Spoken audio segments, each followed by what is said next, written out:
இன்றைக்கு அன்பு தலைவர் அண்ணன் விஜய் அவர்களுக்கு பல ஆயிரம் மடங்கு ஆதரவு பெருகியுள்ளது. ஏனென்று சொன்னால் மக்கள் தெரிந்து கொண்டார்கள்.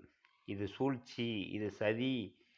ஒரு ஆளுகின்ற அரசாங்கத்தை ஒரு தலைவன், மாற்றத்தை விரும்பக்கூடிய ஒரு தலைவன் வருகிறார் என்று சொன்னால் அவருக்கு எத்தகைய வழியில், எந்தெந்த வழியில், எப்பேற்பட்ட துன்பத்தை, துயரத்தை, கெட்ட பெயரை உருவாக்க வேண்டும் என்ற நோக்கத்திலே இவர்கள் இந்த சதி வலையை பின்னியிருக்கிறார்கள். அதில் முன்னாள் அமைச்சர் அண்ணன் செந்தில் பாலாஜி அவர்கள். அப்போ அண்ணன் செந்தில் பாலாஜி அவர்கள் எப்பேற்பட்டவர் என்று இந்த நாட்டு மக்கள் அனைவருக்குமே தெரியும்.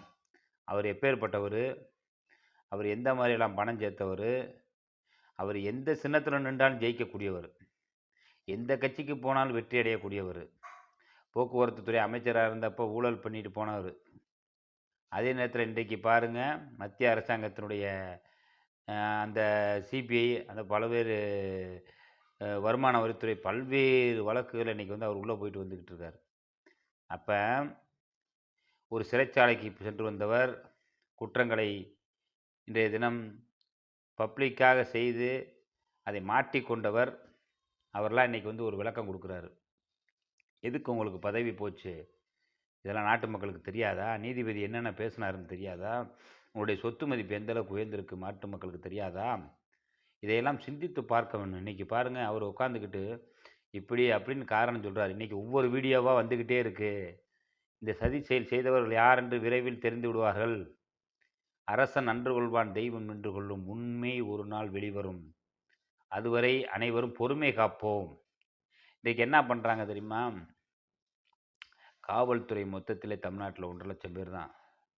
அப்போ காவல்துறையை நம்ம குற்றம் சொல்லலை, இதை பயந்துக்கிட்டு நம்ம சொல்லலை.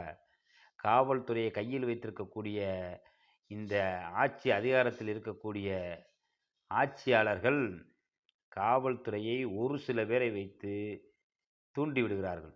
அது என்ன மாதிரி தூண்டுதல்னா, இந்த ஆளுகின்ற அரசாங்கத்திற்கு எதிராக யார் பேசினாலோ அவர்களுக்கு வதந்தியை கலப்புகிறார்கள். கரூர் கூட்ட நெரிசலில் உயிரிழந்தவர்கள் பற்றி சமூக வலைதளத்தில் கருத்து சொல்லி வதந்திகளை பரப்புகிறார்கள் என்ற ஒரு கருத்தை முன்வைத்து இன்றைக்கு வழக்கு பதிவு செய்து சிறையில் தள்ளக்கூடிய அவல நிலை.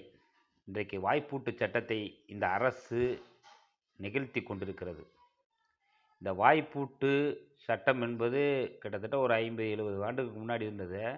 இன்றைக்கு சமூக வலைதளத்திலே சுதந்திரமிக்க கருத்துக்களை சொல்லக்கூடியவர்களை இன்றைய தினம் என்னுடைய நெருங்கிய நண்பர் தூத்துக்குடி சிவனேசன்